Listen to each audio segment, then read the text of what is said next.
سابق وزیر اعظم عمران خان کی 12 دسمبر کو اڈیالہ جیل میں میڈیا اور وکلا سے گفتگو۔ اسلام آباد قتل عام کے سانحے کو جلیانوالہ باغ کی طرح نہ عوام بھولے گی نہ ہم بھولیں گے۔ جنرل ڈائر کا قتل عام 100 سال بعد بھی عوام کو یاد ہے۔ اس وقت نہ کیمرے تھے نہ میڈیا تھا۔ اسلام آباد قتل عام کے شواہد اکٹھے کر رہے ہیں۔ یہ شواہد چھپائے نہیں جا سکتے۔ آج نہیں تو کل سب ظاہر ہو جائے گا۔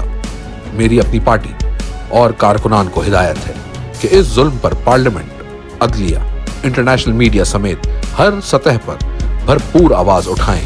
15 دسمبر کو پاکستان سمیت دنیا بھر میں شہدائے اسلام آباد قتل عام کے حوالے سے یوم سوگ اور دعائیہ تقریبات کا انعقاد کیا جائے گا۔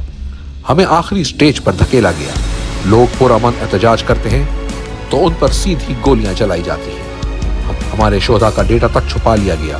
کئی لوگ لاپتہ کر دیے گئے۔ مجھے ایک کیس کے بعد دوسرے کیس میں گرفتار کر لیا جاتا ہے۔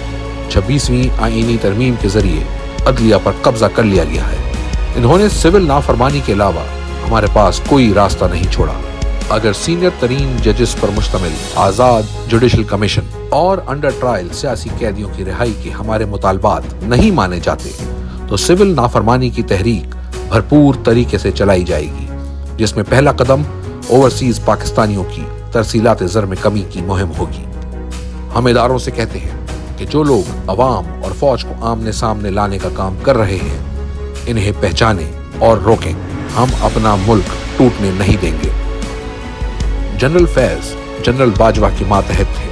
جنرل فیض کا معاملہ فوج کا اندرونی معاملہ ہے۔ اس کا ہمارے ساتھ کوئی تعلق نہیں۔ جب میں وزیر اعظم تھا، جنرل فیض جنرل باجوہ کی اجازت سے مجھے ملتے تھے اور پھر جنرل باجوہ کو ڈی بریف بھی کرتے تھے۔ 9 مئی کے سلسلے میں جنرل فیض سے تعلق جوڑنا احمقانہ بات ہے۔ کیا مجھے پتا تھا کہ 9 مئی کو مجھے گرفتار کرنا ہے؟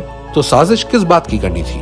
جنرل فیض ریٹائرمنٹ کے بعد ہماری کیا مدد کر سکتے تھے؟ اصل حساب تو جنرل باجوہ کا ہونا چاہیے، جس نے ہماری منتخب حکومت کے خلاف سازش کی۔